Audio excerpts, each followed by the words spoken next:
रहीमन पानी राखिए, रहीमन पानी राखिए, बिन पानी सब शून्य, पानी गयो न उबरे, मोती मानुष चूर्ण। जय हिंद मेरे प्यारे साथियों, आप सभी को संगम संग्राम एजुकेशन चैनल पे स्वागत है। तो आइए, क्या आप क्लास 9, 10, 11, 12 अथवा किसी भी तरह की कॉम्पिटिटिव एग्जाम की तैयारी करते हैं? हाँ, यदि ऐसा करते हैं तो आपके लिए यह जो वीडियो है अति महत्वपूर्ण होने वाले, क्योंकि आज होगा शब्द विचार का महासंग्राम सिर्फ एक वीडियो में, और भी ट्रिक के साथ। आप इसे देखना ना भूलें, वीडियो को बिना स्किप किए हुए अंत तक देखिए। अंत में इससे ऑब्जेक्टिव भी करेंगे, और आगे हम लोग आज का इस लेक्चर में पढ़ेंगे कि अर्थ के दृष्टि से शब्द के कितने भेद हैं, सार्थकता के दृष्टि से कितने भेद हैं। इसके बाद जो हम लोग पढ़ेंगे उत्पत्ति के आधार पर कितने, रूपांतरण के आधार पर कितने, व्याकरण में प्रयोग के आधार पर कितने, काव्य शास्त्री के आधार पर कितने होते हैं। तो ये सभी बातों को आज जो है हम लोग शब्द विचार से स्टार्ट करते हैं, और हमें आशा नहीं बल्कि पूरा भरोसा है कि आप लोग बेहतरीन ढंग से मेहनत कर रहे होंगे, और जब तक मेहनत ना करिएगा तब तक कुछ भी नहीं हो सकते हैं। ये चलते आप लोग जो हैं अपने इच्छा अनुसार, इच्छा से ज्यादा मेहनत करके दिखा दीजिए, ताकि आपका सफलता एक शोर मचा दे। तो बाकी टाइम बिना गंवाए हुए, आज है लेट हो गए हैं, फिर भी स्टार्ट करते हैं। तो आइए, चलिए इस शब्द विचार को हम लोग समझते हैं। आइए, आज का जो पॉइंट है इसका नाम है शब्द विचार। क्या नाम है बाबू? शब्द विचार। ये शब्द विचार क्या होते हैं सर? देखिए, आप लोग जो है मन को शांति करके और इसे लास्ट तक देखिए। शब्द विचार कहते हैं किसे? यदि आपसे कोई प्रश्न पूछे कि शब्द विचार किसे कहते, सबसे पहला पॉइंट यही आता है। तो कहना है कि शब्द विचार भाषा विज्ञान का एक महत्वपूर्ण हिस्सा है। शब्द विचार जो होता है भाषा ज्ञान का एक महत्वपूर्ण हिस्सा है, जिसमें शब्दों का के बारे में अध्ययन किया जाता है। अर्थात शब्द विचार में जो है हम लोग शब्दों के बारे में अध्ययन करते हैं। शब्दों के बारे में क्या करते हैं बाबू? तो अध्ययन करते हैं। यही है शब्द विचार। एक बात याद रखिएगा, इस पॉइंट को एरो मार के बताया जा रहा है कि किसी भी भाषा के, कोई भी भाषा हो, उसको हम विकास कार्य को तभी जान पाएंगे जब हमें शब्द विचार का नॉलेज होंगे। कंप्लीट है? तो आप जो है एक एरो मार की इस बात को याद रखिएगा कि शब्द विचार के माध्यम से, शब्द विचार की माध्यम से ही हम किसी भी भाषाओं का, किसी भी भाषाओं की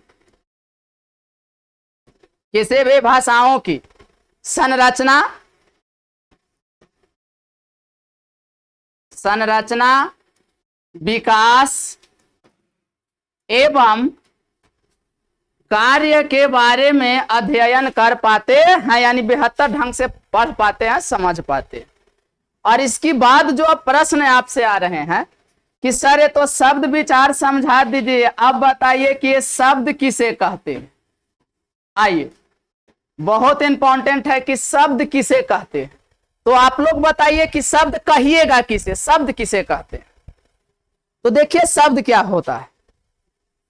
शब्द यदि आप कुछ भी ले लीजिए, एक हम उदाहरण लिए जैसे, और यहां लिए क में हलंत जमा हर्षय अधन, श में हलंत धन आ, धन, न में हलंत और धन आ नहीं आ।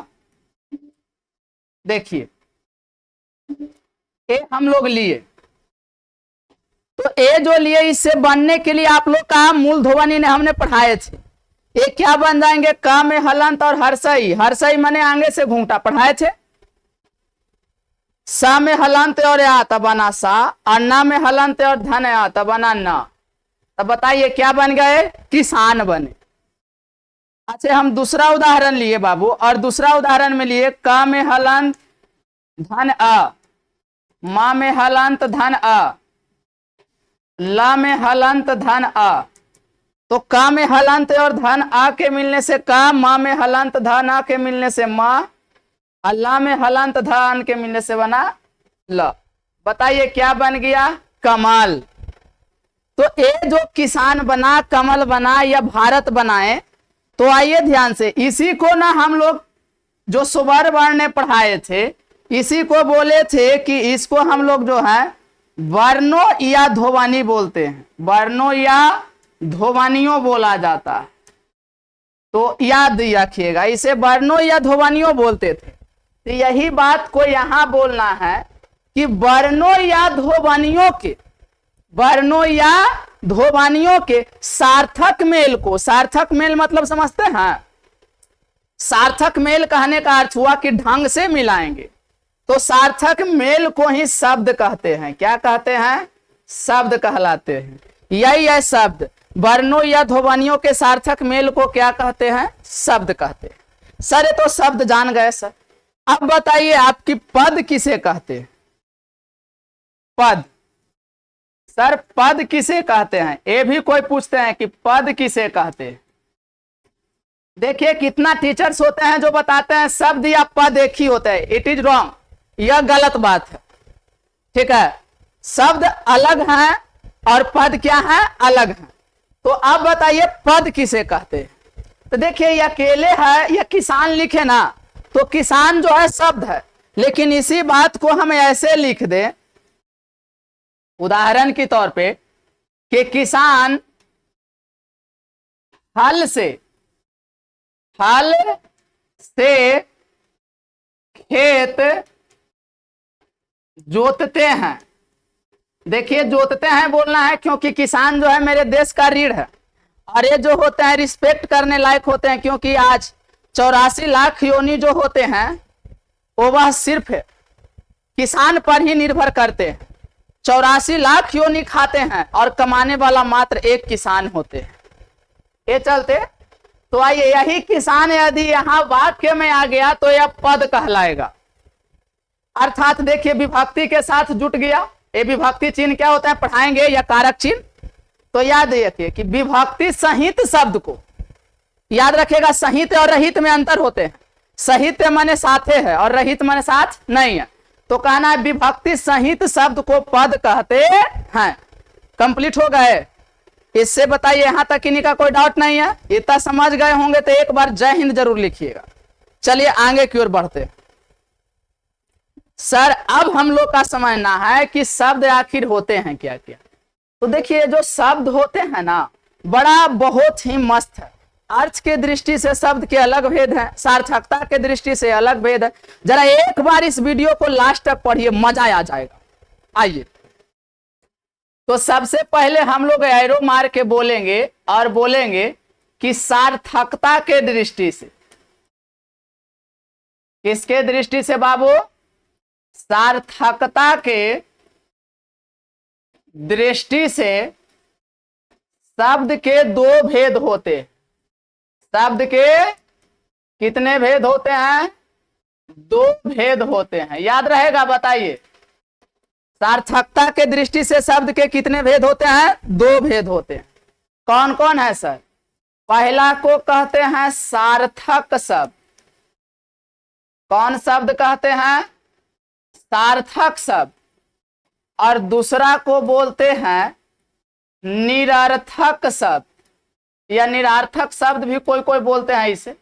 आइए आप रॉन्ग करते हैं, उस स्थान पे आप रॉन्ग करते हैं। कहां करते हैं सर? तो आप डायरेक्ट मारते हैं कि अर्थ के दृष्टि से शब्द के दो भेद होते हैं, एक सार्थक और एक निरर्थक। नहीं बरतर, आप इसे बढ़िया से प्यार से पढ़िएगा। ये सार्थकता के दृष्टि से दो भेद होते हैं, सार्थक शब्द और निरर्थक शब्द। देखिएगा इस पॉइंट में दम है, थोड़ा सा दिमाग पर जोर लग करके देखिएगा, क्योंकि आप अर्थ की दृष्टि से इसे जानते हैं, लेकिन नहीं, ये सार्थकता की दृष्टि से होते हैं। तो सर ये सार्थक शब्द किसे कहते हैं? आपका मन में एक प्रश्न आ रहा होगा कि सर सार्थक शब्द किसे कहते हैं? तो कहना वैसा शब्द, क्या बोलेंगे? वैसा शब्द जिसका अर्थ स्पष्ट हो। देखिए क्या कह रहा है कि वैसा शब्द जिसका अर्थ अस्पष्ट हो। अर्थ क्या हो? अस्पष्ट हो। अर्थ स्पष्ट पता चले उसे सार्थक शब्द कहते हैं। असर्थ निरर्थक शब्द के मतलब क्या हुआ? तो वैसा शब्द जिसका अर्थ स्पष्ट ना हो यानी जिसका अर्थ हमको पता नहीं चलेगा, उसे निरर्थक शब्द कहते हैं। तो सर इसमें सार्थक शब्द में क्या क्या आएंगे? आइए सर सार्थक शब्द का उदाहरण समझते हैं। जैसे बोलिए वैसा शब्द जिसका अर्थ स्पष्ट हो, उसे सार्थक शब्द कहते हैं। अरे सार्थक का उदाहरण दे रहा है, तो सर ये सार्थक का उदाहरण है। हाँ यहां से देखिए सार्थक का उदाहरण। जैसे हम बोले, अभी बोले कमल, देखिए तो कमल बोले, कमल का अर्थ आप नहीं समझ रहे हैं। कमल माने होता है। बोले नमक, हाँ सर समझ रहे हैं, नमक माने नमकीन होते हैं। बोले आदमी, हाँ जी आदमी भी है। बोलिए हम लोग बोले किताब, किताब का भी अर्थ समझ में आ रहा है। बोले कुर्सी, हाँ सर कुर्सी का भी अर्थ समझ में आ रहा है। इसी तरह से इत्यादि बहुत सारे हो जाएंगे। नाक हो गए, तो इसका अर्थ हमें पता चल रहा है, लेकिन निरर्थक शब्द कहता है कि वैसा शब्द जिसका अर्थ स्पष्ट ना हो, यानी जिसे हमें अर्थ ही पता नहीं चलेगा। अर्थात सर निरर्थक शब्द का उदाहरण दीजिए। हाँ इसको भी देंगे। जैसे निरर्थक शब्द का उदाहरण है, इसका अर्थ क्या होगा सर? तो निरर्थक शब्द माने वैसा शब्द जिसका अर्थ ही स्पष्ट ना हो। जैसे आप बताइए, देखते होंगे कुत्ता करता भो भो भो, कुत्ता क्या करता है? कुत्ता करता भो भो भो भो। अभी जो भो भो मारता है डॉग, वो क्या उसका अर्थ आप पता कर पाते हैं? नहीं कर पाते हैं। तो ये निरर्थक शब्द में आते हैं, कंप्लीट है। अथवा आप दूसरा लिए, ऐसी में कह दिए बिलाई जो है करता है म्याऊ म्याऊ। ये देखिए बिलाई जो करता है म्याऊ म्याऊ, क्या म्याऊ म्याऊ का अर्थ आप समझ में पाते हैं? नहीं। तो ये है निरर्थक शब्द। आप देखिए मुर्गा जो होता है सुबह सुबह करता है कुकरो कुह, कुकरू कुह क्या करता है? कुकरू कुह। अब जो कुकरू कुह कुत्ता मुर्गा बोलता है, सॉरी, एक कुकरू कुह का अर्थ आप समझ में पाते हैं कि क्या मुर्गा बोल रहा है? नहीं पता चलता है। तो यही निरर्थक शब्द है। कंप्लीट है या नहीं, ये बताइए। क्या समझ में आ रहा है? आगे आइए। ऐसा ही होता है आप लोग का बकरी होता है, या देखिए कहता है हो हो हो बोला जाता है। हो का अर्थ हम लोग समझते हैं? नहीं समझते। बकरी करता है मैं, देखिए इत्यादि। एक क्या इस अर्थों का हम लोग समझ पाते हैं? तो नहीं। तो ये निरर्थक शब्द। वैसा शब्द जिसका अर्थ स्पष्ट ना हो उसे निरर्थक शब्द कहते हैं। वैसा शब्द जिसका अर्थ स्पष्ट हो उसे कौन शब्द कहते हैं? सार्थक शब्द कहते हैं। बोलिए अर्थ के दृष्टि से शब्द फिनिश हो गया, इतना समझ गए आप लोग? तो आइए सार्थकता की दृष्टि से था। आप लोग रॉन्ग बोलते हैं। यहां देखिए आप बता रहे हैं, जिस पर ध्यान दीजिएगा। यदि अब आपसे पूछा जाए कि सर अर्थ के दृष्टि से शब्द के कितने भेद हैं, तो याद रखिएगा कि अर्थ के दृष्टि से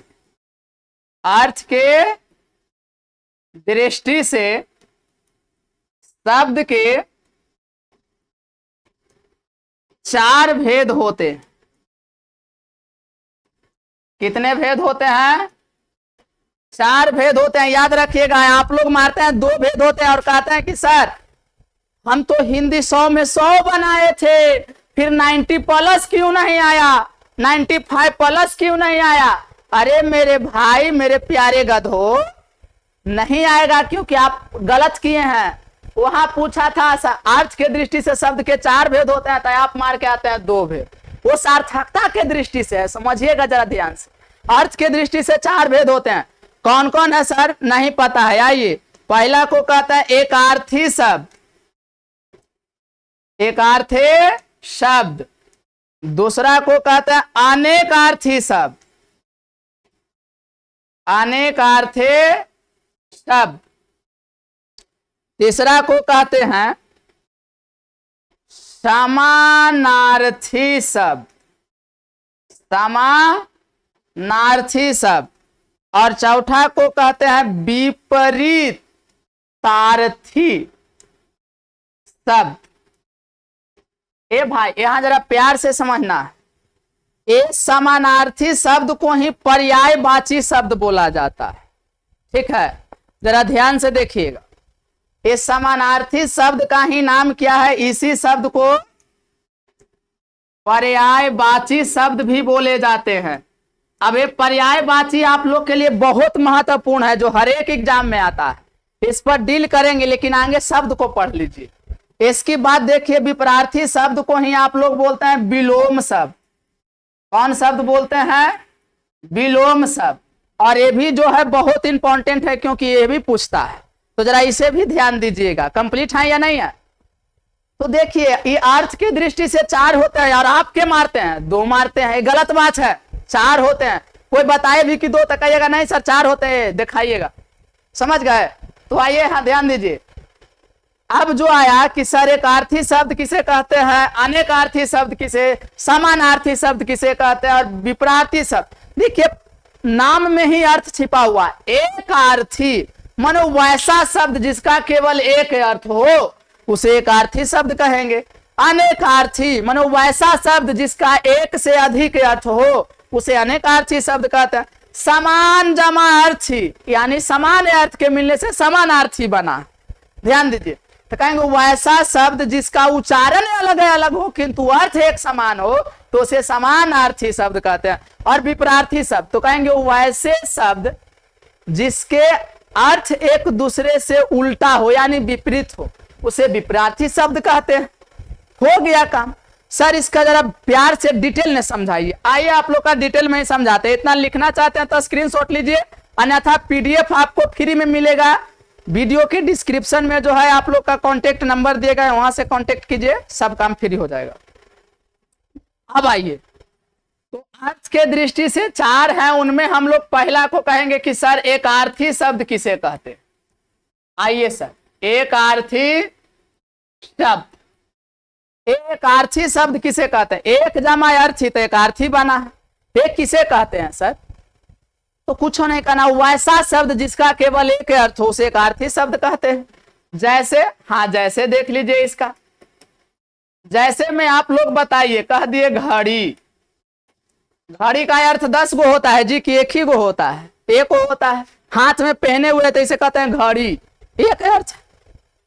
हम बोल दिए मोबाइल, मोबाइल का 10 अर्थ होते हैं। नहीं सर, मोबाइल क्या है? तो जिससे हम बात करते हैं उसे मोबाइल कहते हैं। हाँ हेलो, इसी को मोबाइल कहा जाता है। तो मोबाइल का अर्थ एक ही होते हैं, मोबाइल का अर्थ 10 नहीं होते हैं। आगे जो है हम लोग लिख लिए, कह दिए क्या, गाड़ी हो गया, मोबाइल हो गया। बोल दिए हाथ, तो हाथ का भी अर्थ एक ही गो है। बोल दिए नमक, तो नमक का भी अर्थ एक ही गो है। बोल दिए गाय, तो गाय का भी अर्थ एक ही है या नहीं है, इत्यादि। तो ऐसे शब्द को एक अर्थी शब्द कहते हैं। वो वैसा शब्द जिसका केवल एक अर्थ हो उसे एक अर्थी शब्द कहेंगे। अब सर दूसरा आया, इसको कहते हैं अनेकार्थी। अनेकार्थी शब्द किसे कहते हैं? तो आइए, इसका क्या बोला कि वैसा शब्द जिसका केवल एक अर्थ हो उसे एक अर्थी शब्द। कहता हूं वैसा शब्द जिसका एक से अधिक अर्थ हो, एक से अधिक अर्थ हो, उसे कौन शब्द कहते हैं? अनेकार्थी शब्द कहते हैं। सर एक से अधिक अर्थ कैसे होते होंगे, जरा समझाइए। आइए उदाहरण के माध्यम से हम लोग समझते हैं। देखिए मेरे प्यारे साथी, किसी भी चीज को जब तक प्यार से नहीं समझ पाइएगा तब तक कुछ भी नहीं हो सकता। चलते पढ़ाई करिए तो फुल कंटेंट के साथ करिए, जोश और जुनून के दम साथ करिए, ठीक है, मजा से पढ़िए एकदम। आइए, अरे आर्ट्स के लिए भी इंपॉर्टेंट है, साइंस के लिए भी इंपॉर्टेंट है, कॉमर्स के लिए भी इंपॉर्टेंट है, क्योंकि हिंदी तो सभी को आता है। आइए अब बताइए अनेकार्थी शब्द में, जैसे हम एक लिए मान लिया जाए, बोले आप लोग बोलते हैं आम, क्या बोले? आम। अब इस जो आम लिए, क्या आम का एक ही अर्थ होता है या अनेक अर्थ होता है? हाँ सर, आम का देखिए 2 अर्थ होता है। एक आम माने फल हुआ और दूसरा आम माने एक साधारण होता है, साधारण। देखिए मैंगो मैन नहीं, मैंगो मैन नहीं होते हैं, कंप्लीट है ना, तो नहीं समझेगा सर जी मैंगो मैन ये कैसा होगा सर, चावने वाला का होगा, नहीं ऐसा कोई बात है नहीं। एक आम माने फल हुए और एक आम माने साधारण होते हैं। देखिए तो एक ही शब्द है लेकिन अर्थ तो गो आ गया। चलिए सर एक उदाहरण और दीजिए। हम लिए टीवी, क्या लिए जी, टीवी। तो बताइए सर क्या ये टीवी का एक ही अर्थ है कि अनेक अर्थ है? अनेक अर्थ है। देखिए पहला टीवी माने एगो हुआ देखने वाला, एगो देखने वाला टीवी होता है, और दूसरा टीवी माने एगो रोग होता है ना, कहता है टीवी धैले, तो टीवी माने एक रोग होता है भी। अब देखिए दो अर्थ हो गया। ऐसा ही हम तीसरा उदाहरण ले लिए और कहें गुरु, तो क्या ये गुरु का सिर्फ एक अर्थ होता है? नहीं सर। देखिए गुरु का कितने अर्थ है? गुरु का एक अर्थ है, गुरु मतलब शिक्षक हुए, शिक्षक को भी आप लोग गुरु ही बोलते हैं। दूसरा गुरु का अर्थ होता है भारी, और तीसरा समझिए गुरु का अर्थ होता है सबसे बड़ा, सबसे बड़ा। अब देखिए क्या एक अर्थ है या अनेक अर्थ है? तो इसे कहते हैं अनेकार्थी शब्द। कंप्लीट हो गए। इसके बाद आइए सर तीसरा का नाम बोलिए जिसे हम लोग कहते हैं समानार्थी, नार्थे शब्द। एक या इसी को बोलता है पर्यायवाची। सॉरी बाबू, इसी को क्या बोला जाता है? पर्यायवाची, पर्यायवाची शब्द। सर एक क्या होते हैं? तो देखिए समानार्थी शब्द बोलिए अथवा पर्यायवाची शब्द बोलिए, ये होते क्या है? समानार्थी मैंने कहेंगे वैसा शब्द जिसके उच्चारण अलग अलग हो किंतु अर्थ एक समान हो, उसे समानार्थी शब्द कहते हैं। कंप्लीट है। जैसे सर आइए, जैसे में हम पहला लिए और बोल दिए, देखिए कहें रवि, अब रवि का ही नाम ले लीजिए तो इसी को सूर्य बोल सकते हैं, आप इसी को जो है दिनकर बोलते हैं, आप बताइए इसी को जो है भानु बोलते हैं, इसी को आप जो है भास्कर बोलते हैं, इसी के आप लोग जो है आदित्य बोलते हैं। छठ में गाया जाता है होउन आदित्य देव सहैया भेल रगिया के बेर, गाते हैं आदित्य देव, इन्हीं को कहा जाता है। इन्हीं को पूषण भी कहा जाता है। इसी को जो है दीनानाथ कहा जाता है, दीनानाथ, दीनानाथ बोला जाता है। अब बताइए उच्चारण तो अलग है लेकिन अर्थ तो एक ही है ना। जैसे देखिए पर्यायवाची मतलब यही हुआ, आप एक आदमी है लेकिन नाम दो गो होते होंगे। स्कूल ने आपका नाम है, मान लिया जाए बहुत अच्छा नाम है कंचन, और घर पर नाम रहेगा लेदहा, ऐसा नाम होता है कि नहीं होता है? कभी कभी हो जाते हैं। स्कूल ने मस्त नाम है और घर पे कोई और नाम हो गए, तो ऐसे जो नाम होते हैं उसी को हम लोग कहते हैं, लेकिन अर्थ तो एक ही पड़ गया, आदमी तो एक ही है। ठीक है, तो इसी को कहते हैं समानार्थी शब्द। या हम दूसरा ले लिए, एक कहें सर ऐसे जिसे नेत्र कहते हैं, नेत्र, नेत्र को क्या, नेत्र को ही ना आंख बोला जाता है जी, बोलिए।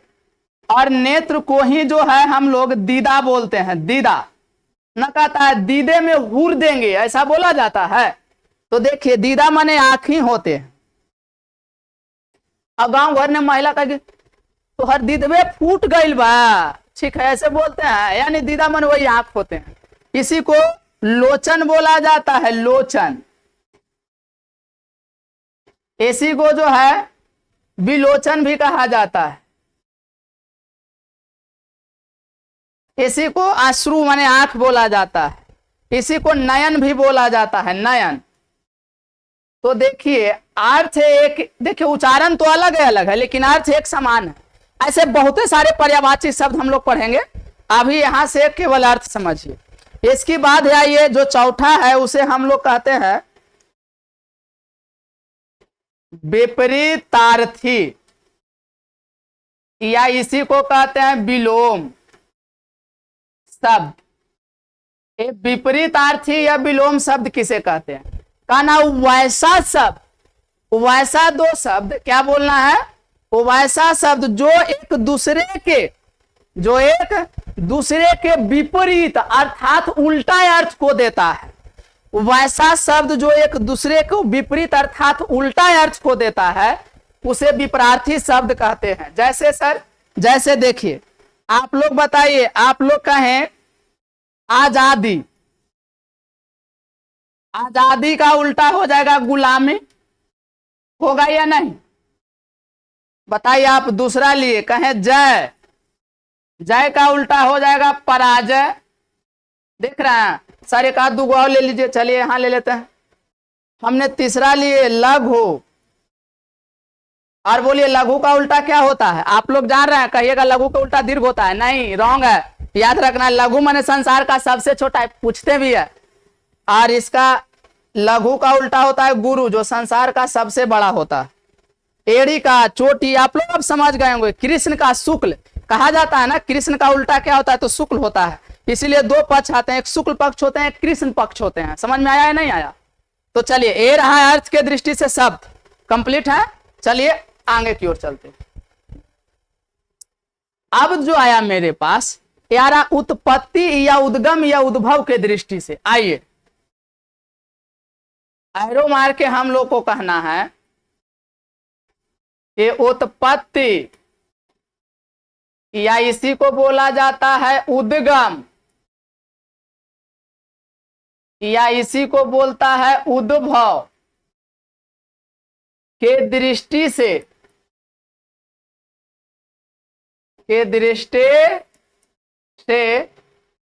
शब्द के जो है, शब्द के कितने भेद होते हैं? देखिए आप लोग उत्पत्ति के दृष्टि से बार बार यही पढ़े, तो देखिए मुख्यतः जो है ना 4 भेद होते हैं। याद रखना है, मुख्यतः कितने भेद होते हैं?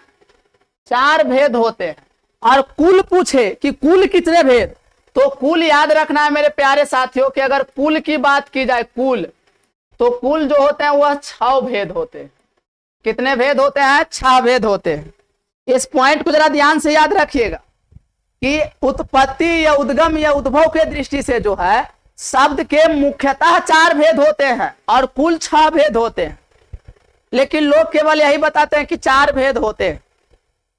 ठीक है, हाँ, आप लोग का आता है ऑप्शन 4 ही रहता है, 6 नहीं रहता, तो 4 ही मारेंगे। आपसे पूछे कि उत्पत्ति की दृष्टि से शब्द के भेद है, 4 ऑप्शन है, 4 ही मारेंगे, क्योंकि 4 ही देता है। लेकिन होते हैं 6 भेद। सर कौन कौन है जरा बताइए।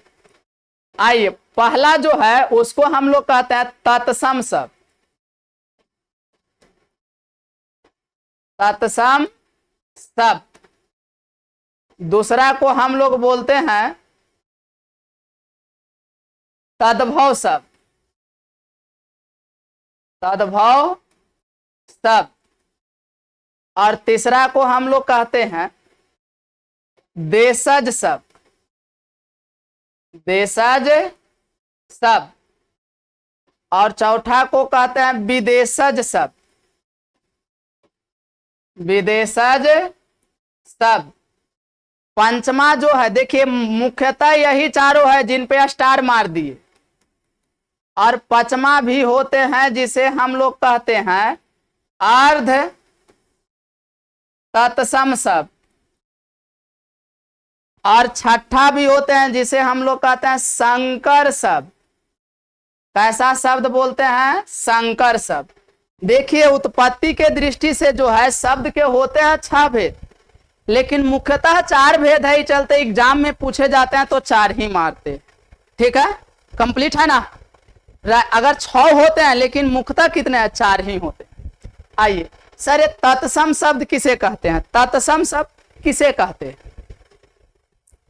आप तत्सम कैसे भी लिख सकते हैं, त पर हलांत आने से सम। और ये तद्भव जो है त आधा द है, इसी के कारण से भ यहां भी कुछ आ जाएगा। तद्भव ऐसे भी लिख सकते हैं, कोई दिक्कत की बात नहीं, सब चलता है, सही है। तो बताइए सर कि ये तत्सम शब्द किसे कहते हैं? तो तत्सम शब्द मतलब होता है ना, कहना है ना कि संस्कृत के मूल रूप को, संस्कृत भाषा के मूल रूप को हिंदी में तत्सम शब्द कहते हैं। याद हो गया? संस्कृत भाषा के मूल रूप को हिंदी में तत्सम शब्द कहते हैं। देखिए जो संस्कृत भाषा की है, जैसे सर जैसे बताइए, देखिए सर हम लोग जैसे समझ रहे हैं, जैसे कहे अग्नि, ये अग्नि जो है अग्नि संस्कृत में बोला जाता है।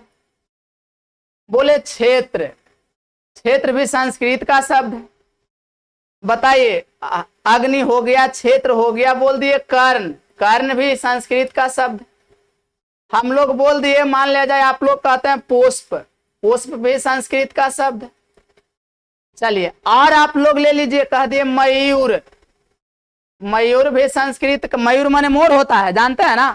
अग्नि माने आग, क्षेत्र माने खेत, कर्ण माने कान, पुष्प माने फूल, मयूर माने मोर होते हैं। ऐसा ही ले लिए कुबज, आधा ब है, सॉरी, यहां देखिए क्या लिए, कुबज। एक प्रश्न बहुत बार बार पूछा हुआ है, इसका नाम सैया, सया, सैया। ऐसा ही ईटीसी बहुत हो जाएगा, इत्यादि। यानी जो शब्द संस्कृत का हो उसे जो है हिंदी में तत्सम शब्द कहा जाता है। तो कहेंगे संस्कृत के मूल रूप को हिंदी में तत्सम शब्द कहते हैं। जैसे अग्नि हो गया, क्षेत्र, कर्ण, और कुछ नहीं। तद्भव शब्द किसे कहते हैं? इस संस्कृत शब्द के हिंदी रूपांतरण कर दीजिए, इसी को हिंदी में लिख लीजिए तो बन जाएगा तद्भव शब्द। कौन शब्द बन जाएंगे? तद्भव शब्द। तो सर तद्भव शब्द किसे कहते हैं? कहना है कि तत्सम शब्द के हिंदी रूपांतरण को तद्भव शब्द कहते हैं। एक बार और बोल रहे हैं, तत्सम शब्द के हिंदी रूपांतरण को तद्भव शब्द कहते हैं। जैसे सर तो इसमें कुछ मत करिए, आप अपने से लिख दीजिए।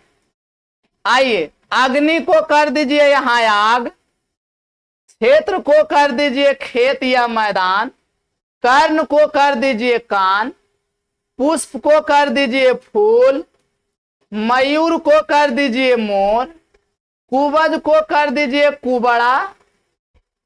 कुबड़ा ना वो होता है, इसे घोचनो चलता है, उसे कुबड़ कहते हैं। सैया माने होता है सेज इत्यादि, जिसे बिछौना कहा जाता है उसी को सैया कहते हैं, संस्कृत शब्द। ऐसी बालक का हो जाएगा लड़का। बताइए अश्व माने घोड़ा होता है, यहाँ अश्व वहां और इसमें हो जाएगा, तो मतलब जो संस्कृत शब्द का है उसे तत्सम, और तो इसका हिंदी रूपांतरण को तद्भव कहते हैं। कंप्लीट है? समझ में आ रहा? आ रहा है सर। इसके बाद आइए सर देशज शब्द किसे कहते हैं? तो कहना वैसा शब्द देशज। देशज अर्थात क्या हुआ बताइए? तो देशज कहने का अर्थ है, देशज अर्थात देश की बोलचाल की भाषा को देशज शब्द कहते हैं। देशज अर्थात देश की बोलचाल की भाषा को देशज शब्द कहते हैं। यानी जो अपने देश की बोलचाल की भाषा उसे देशज शब्द कहेंगे। जैसे सर, तो आइए यहां हम देशज शब्द के उदाहरण समझ रहे हैं। जैसे हम लोग कह दिए अपना देश में कहते हैं लोटा। अब बताइए अपना देश में लोटा बोलते हैं, इसे जाकर के इंग्लैंड में कहिएगा लोटा, कहेगा व्हाट इज लोटा, ये लोटा क्या होता है? समझ गए? तो ये केवल अपने ही देश में चलते हैं। समझ में आ रहा है या नहीं आ रहा? तो इसे देशज शब्द कहते हैं। तो देशज शब्द कह दिए डोरी। बताइए किसी चीज को बांधने वाला को हम लोग डोरी कहते हैं। अब वहां जाके कहिएगा डोरी, तो अंग्रेज बोलेगा व्हाट इज डोरी, व्हाट इज डोरी, डोरी क्या होते? तो देखिए डोरी बोल दिए, पगड़ी। देखिए ये सब अपने देश के शब्द है। पगड़ी माने जिसे मुरेठा कहा जाता। और बताइए बोल दिए खिचड़ी, ये सब अपने देश का शब्द। बोल दिए खिड़की, अपने देश का शब्द। बोल दिए और इसमें और लीजिए, वो नीचे इसको देख लेंगे। बोल दिए खटिया, अपने देश का शब्द। अब आप लोग बोल दिए इसको क्या कहा जाता है? थरिया इत्यादि। ऐसे शब्द को हम लोग जो हैं देशज शब्द कहते हैं। अर्थात तो वैसा शब्द देशज अर्थात देश की बोलचाल की भाषा को देशज शब्द कहते हैं। कंप्लीट। इसकी बाद आइए सर विदेशज शब्द किसे कहते हैं? विदेशज शब्द तो कहेंगे विदेशज अर्थात विदेश की बोलचाल की भाषा को, विदेशज अर्थात बी माने दूसरे, आदेश माने देश की, तो कहेंगे विदेशज अर्थात दूसरे देश की बोलचाल की भाषा को विदेशज शब्द कहते हैं। कंप्लीट है। तो जो दूसरे देश की बोलचाल की भाषा होता है उसे विदेशज शब्द कहते हैं। जैसे सर, तो यहां आइए, इसका उदाहरण देखिए, यहां दे रहे हैं, जरा ध्यान दीजिएगा। जैसे ए ऊपर था इसका देशज तक के, अब हम लोग विदेशज का देख रहे हैं। कंप्लीट है। तो विदेशज शब्द का उदाहरण समझिए। सर विदेशज शब्द किसे कहेंगे? आइए, तो जैसे हम लिखे, आप लोग बताइए, बोल दिए डॉक्टर, नर्स, और हम लोग क्या बोलते हैं उसको? डॉक्टर हो गया, नर्स हो गया, बोल दिए क्रिकेट, स्कूल, हम लोग बोलते हैं स्टेशन, और क्या क्या बोलते हैं बताइए? चाय बोलते हैं, बोलते हैं ना, और क्या बोलते हैं? स्टेशन हो गया, स्कूल हो गया, चाय हो गया, रेल बोलते हैं, रेल बोलते हैं, और बताइए आप लोग? हॉस्पिटल बोलते हैं, हॉस्पिटल, मतलब देख रहे हैं इत्यादि। ये शब्द जो है विदेशज शब्द है। विदेशज मतलब दूसरे देश से आया है। जैसे डॉक्टर, अपने देश में डॉक्टर को क्या कहा जाता है बताइए आप लोग? तो देखिए, आप नहीं जान रहे हैं, डॉक्टर को अपने देश में वैद्य बोलते हैं।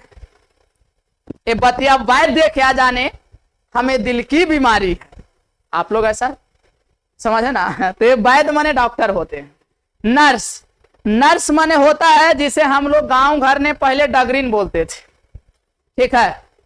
और क्रिकेट माने, क्रिकेट का हिंदी क्या होता है सर? क्रिकेट का हिंदी होता है लाम डंड गोल पिंड धर पकड़ प्रयोगता। क्या होता है? लंब, दंड माने डंडा की तरह, गोल पिंड, गोल माने गेंद, पिंड पिंड की तरह, उसको धरो पकड़ो प्रयोग करो, तो लंब दंड गोल पिंड धर पकड़ प्रयोगता, इसे कहते हैं क्रिकेट। स्कूल को हम लोग पाठशाला या विद्यालय बोलते हैं, वह पाठशाला बोला जाता है। स्टेशन को क्या कहा जाता है बताइए आप लोग हिंदी में? स्टेशन को हिंदी में कहा जाता है लौह पथगामी विराम स्थल। लौह पथगामी विराम, यहां देखिए रेल लिखे ना, रेल, तो रेल का हिंदी होता है लौह पथगामी। लौह पथगामी, लौह पथ माने जो लोहे की पथ पर चलता है उसे रेल कहते हैं। और स्टेशन का हिंदी हुआ लौह पथगामी विराम स्थल, अर्थात जहां रेल रुकता है उसे स्टेशन कहते हैं। और चाय का अर्थ बताइए, चाय को हिंदी में क्या कहते हैं? तो चाय को हिंदी में कहा जाता है, चाय को हिंदी में क्षीर शक्र युक्त पर्वतीय जड़ी बूटी बोला जाता है। क्षीर शक्र युक्त पर्वतीय जड़ी बूटी बोलते हैं। क्षीर माने दूध, शक्र माने चीनी मिलाते हैं, पर्वतीय चाय मिलाते हैं, उससे जो बनता है उसे चाय पत्ती से चाय बना। हॉस्पिटल को हम लोग वैसी अपने गांव में जो थे उसको अस्पताल या कुछ इसी तरह से बोलते हैं, जैसे हम मेरे गांव में रहता है। और आइए इत्यादि ऐसे हो गया। अब आइए अर्ध तत्सम शब्द किसे कहते हैं? ये भी देखिए, आपको तो इतने ही पढ़ाए जाते हैं, लेकिन आज पूरे जोश और जुनून के साथ इस वीडियो के लिंक के जितना से हो सके उतना शेयर कीजिए, क्योंकि वहां तक पहुंचाना है जहां तक इसे जाना चाहिए। तो आइए सर, अर्ध तत्सम शब्द किसे कहते हैं? तो कहेंगे वैसा शब्द जो संस्कृत से निकला हो परंतु हिंदी में पहुंचा ना हो, उसे अर्ध तत्सम। अर्ध तत्सम माने तत्सम के आधा, पूरा तद्भव भी नहीं हुआ है, तो कहेंगे वो वैसा शब्द जो संस्कृत से निकला हो परंतु हिंदी में पहुंचा ना हो, उसे अर्ध तत्सम। जैसे यहां समझिएगा, अर्ध तत्सम का उदाहरण मैं नीचे दे रहा हूं, जरा ध्यान से देखिएगा। जैसे सर इसका क्या होगा? तो आइए जैसे में इसको क्या बताएंगे। जैसे हम इसका बोले, देखिए आप लिखते हैं कर्म ऐसे होता है, लेकिन अर्ध तत्सम लिखना है तो कर्म ऐसे लिखिए। देखिए र नीचे आ गया, आ गया। आप लोग लिखते हैं कर्ता, तो कर्ता देखिए तो कर्ता मुख्य रूप से ऐसे लिखे जाते हैं, लेकिन नए संस्कृत में नए हिंदी में, इसीलिए इसको करता है ऐसे लिखते हैं। आप लोग लिखते हैं ना कार्य, तो कार्य ऐसे होगा, अब कारज, देख रहे हैं। तो ये क्या है कि संस्कृत से निकला है किंतु हिंदी में पहुंचा नहीं है, इसलिए इसे जो है हम लोग इस तरह से लिखते हैं। ऐसा ही इत्यादि, चाहे धर्म लिखते हैं ना धर्म, तो यहाँ धर्म ऐसे हो जाएगा धर्म। तो इसी शब्द को अर्ध तत्सम कहते हैं। अर्ध तत्सम मैंने समझ गए। और बताइए सर, ये लास्ट जो है संकर शब्द किसे कहते हैं? संकर शब्द। तो संकर शब्द माने शंकर भगवान नहीं समझना, वो शंकर माने तालाबे सा होता है, ये दंती सा है।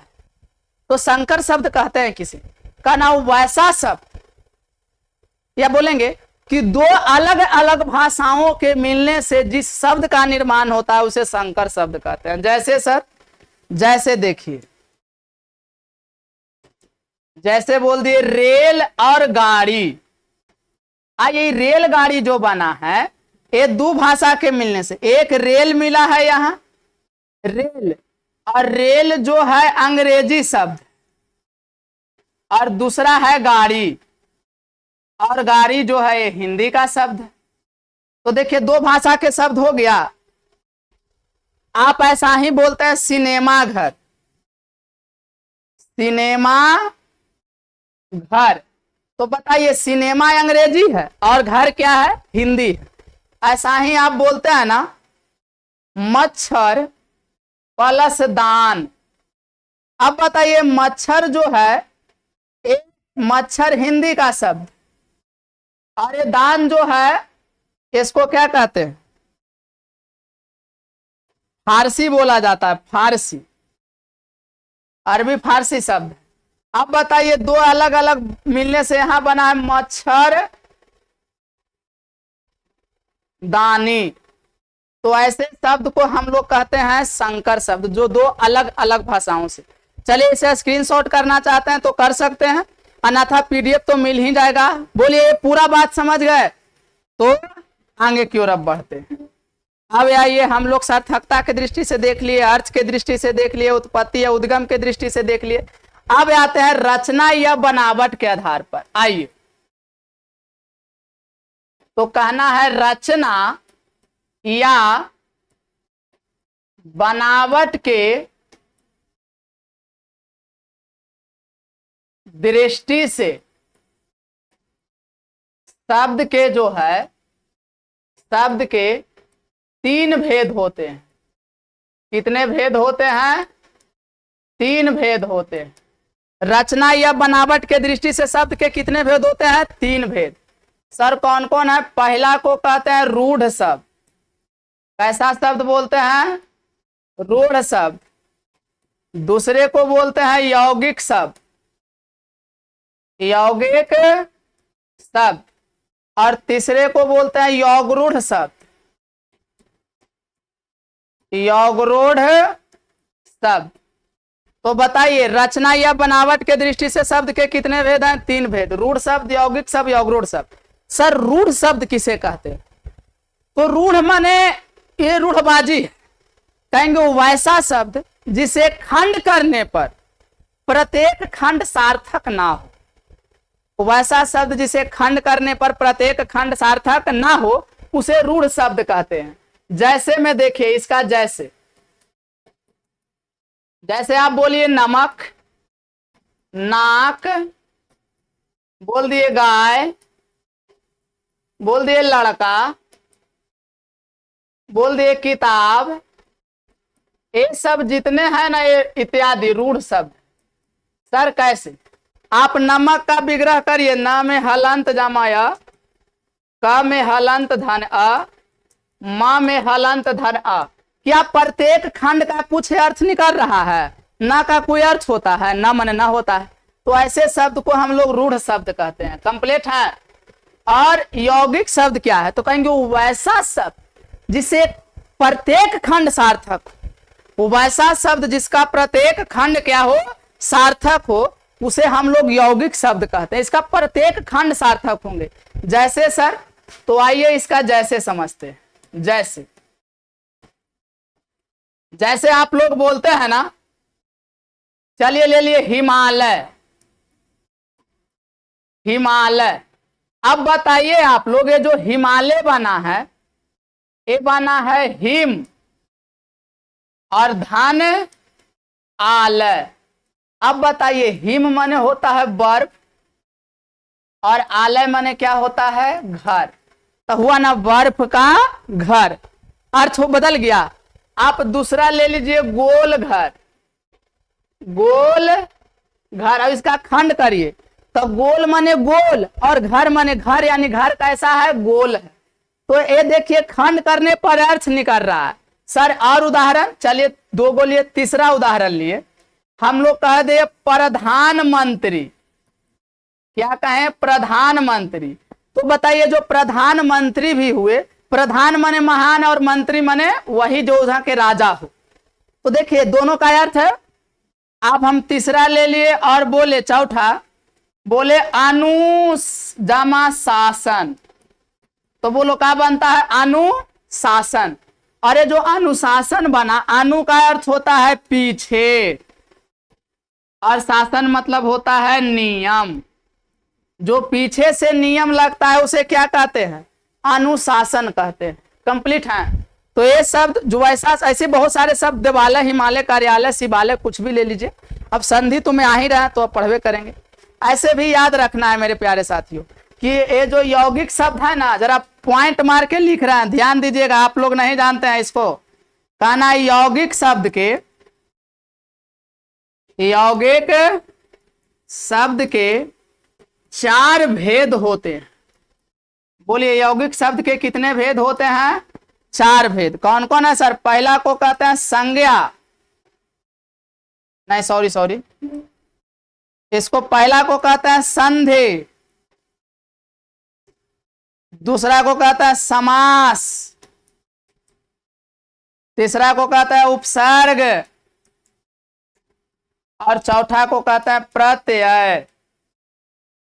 तो बताइए यौगिक शब्द के कितने भेद हैं? 4 भेद हैं। संधि, समास, उपसर्ग और प्रत्यय। यदि आपसे प्रश्न पूछे जाएंगे कि संधि किस शब्द का उदाहरण है, तो यौगिक शब्द का। समास किस शब्द का उदाहरण है? यौगिक शब्द का। प्रत्यय किस शब्द का उदाहरण है? यौगिक शब्द का।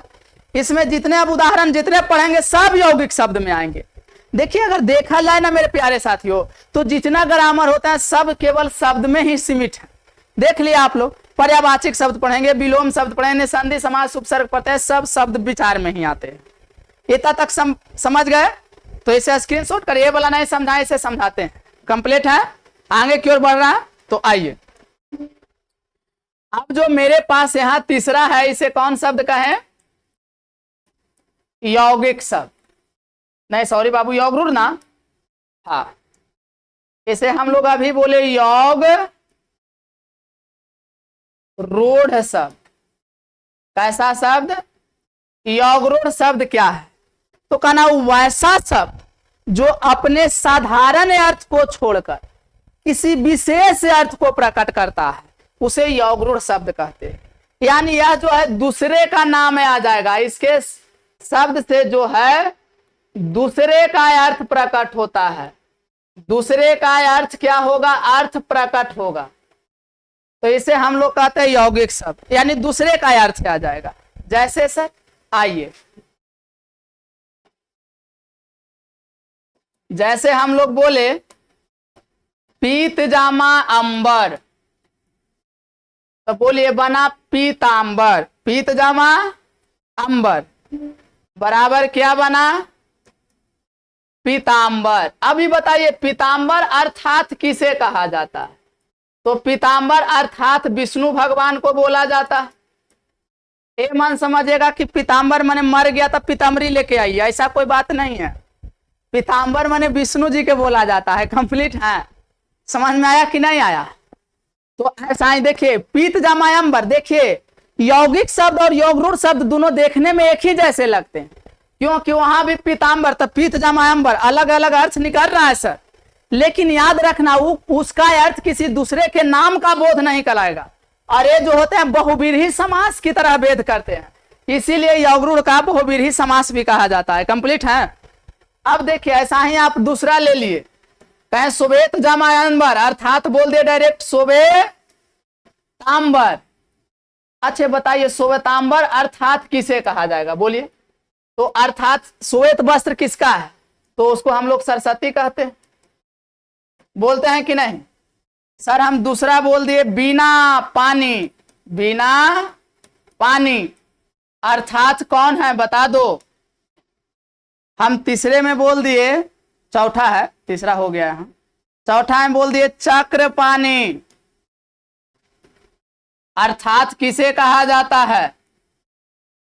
चलिए हम पांचवा में बोल दिए, जिसे कहा जाता है लंबोदर, लंब जमा उदर, तो क्या बना लंबोदर, अर्थात कौन है बताओ। ये समझ देख रहे हो, दूसरे का अर्थ आ रहा। हम छठा पॉइंट ने बोल दिए गजानन, गजानन अर्थात किसे कहा जाता है, आप ही लोग बताइए।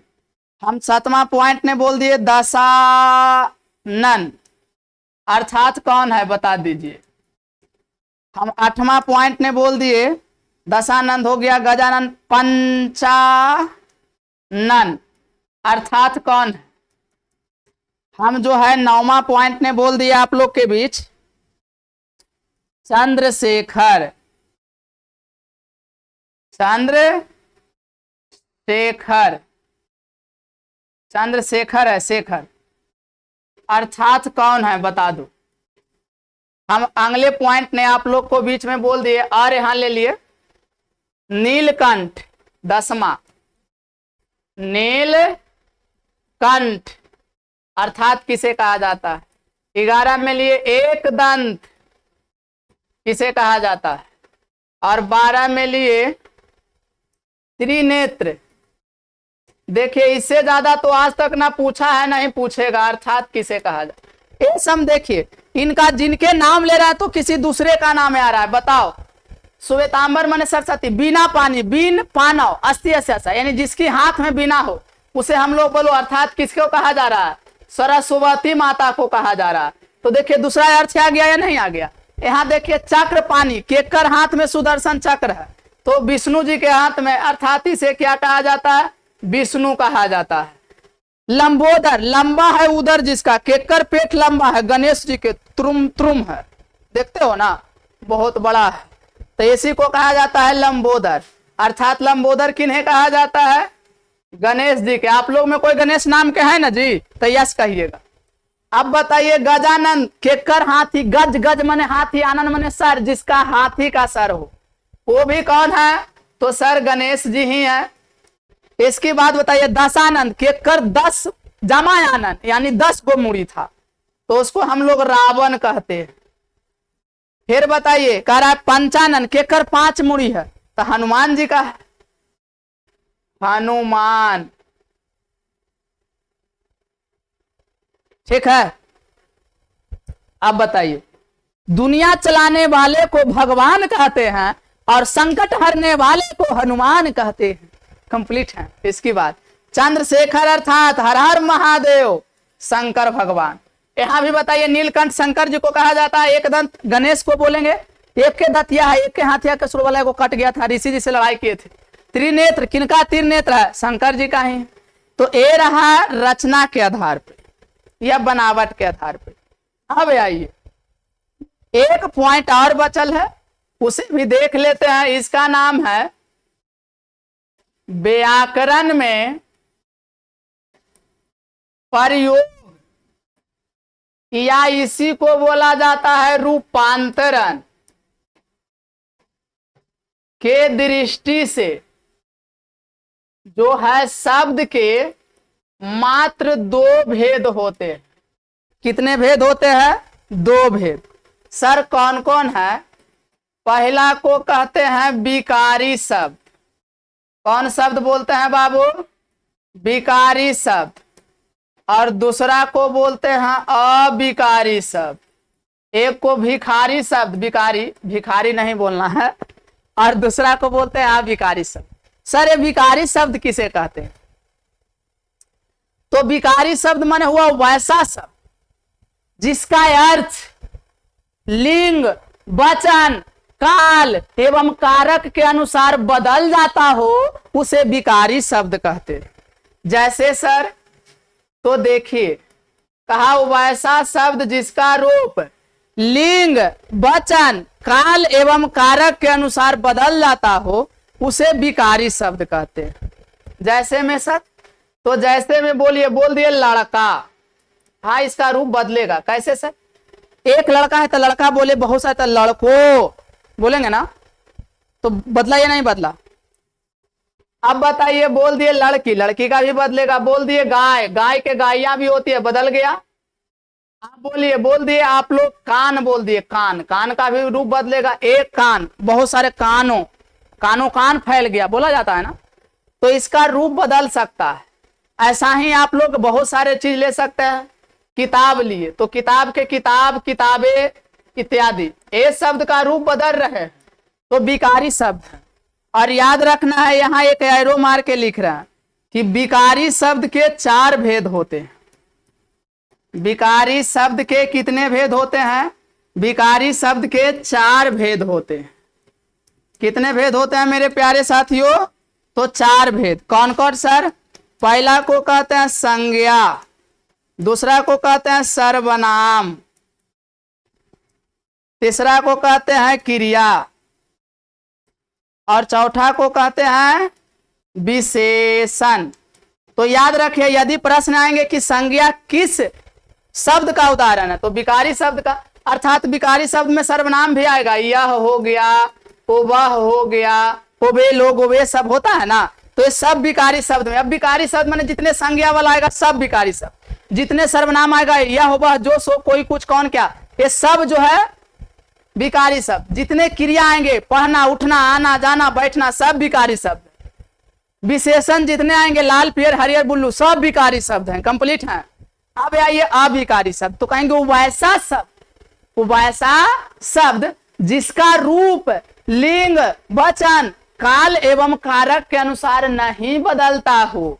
वो वैसा शब्द जिसका रूप लिंग वचन काल एवं कारक के अनुसार नहीं बदलता हो उसे अविकारी शब्द कहते हैं।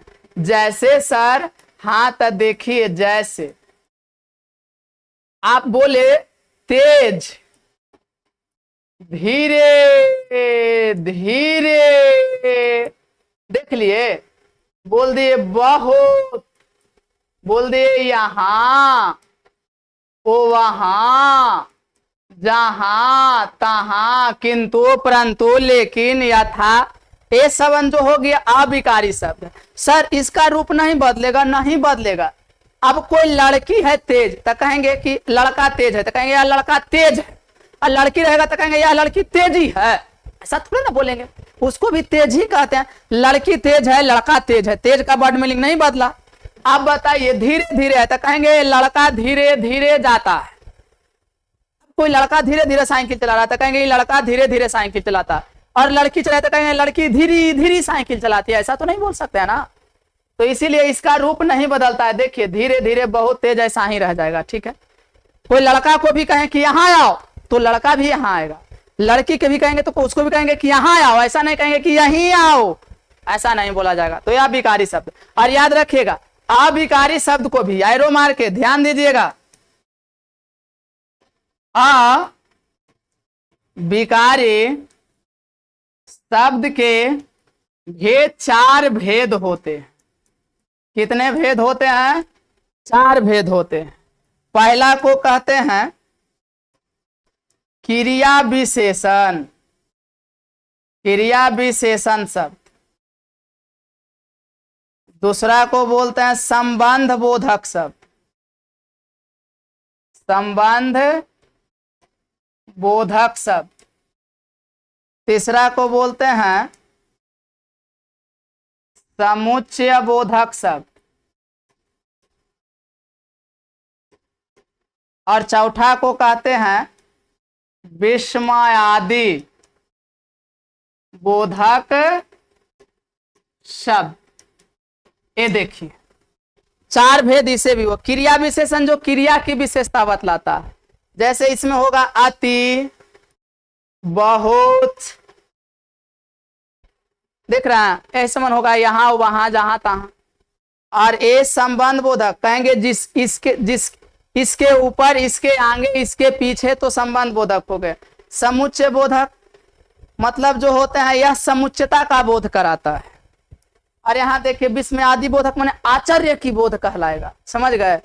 तो ऐसे ये रहा पूरे शब्द, और इससे ज्यादा आपको शब्द नहीं आएगा। बिहार बोर्ड में इससे ज्यादा या किसी बोर्ड का परीक्षा हिंदी का दीजिए नहीं आएगा। तो आइए धनाधन इसके बाद 5 मिनट में एक ऑब्जेक्टिव लगा ले।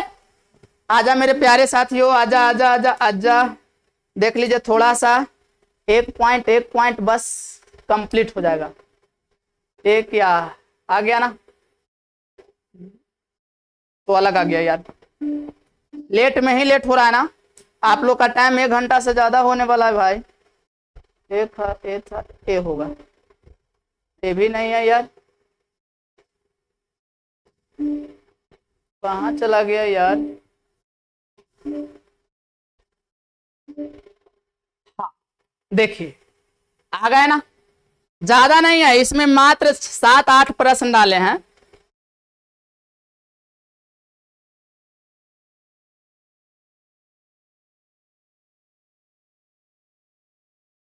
देखिए जो आप लोग बता सकते हैं। आइए करा, अंग्रेजी में शब्द के कितने भेद होते हैं? 4, 6, 3 या 8? भैया 4 विकारी शब्द और 4 अविकारी शब्द, यानी 8 हो जाएगा। कंप्लीट है। इसके बाद यदि पूछे आग कैसा शब्द है, अभी तो बताए हैं, आग माने तद्भव, कंप्लीट है। और बताइए अदालत कैसी शब्द है? अदालत माने दूसरे देश का, विदेशी। ये देखिए बहुत नॉर्मलाइजर है, आप अपने से देख करके मार सकते हैं, और इसका टेस्ट दे दिया जाएगा। तो मिलते हैं अगले लेक्चर के साथ कल। 10वां वाले के लिए आलस्य कथा में होगा महाप्रलय, और 12th वाले को जो है राइटर का नाम बताए जाएंगे, और फिजिक्स की क्लास ले जाएंगे। तो मिलते हैं अगले क्लास में। जोश और जुनून के साथ लगा रहिए, तब तक के लिए जय हिंद मेरे प्यारे साथियों।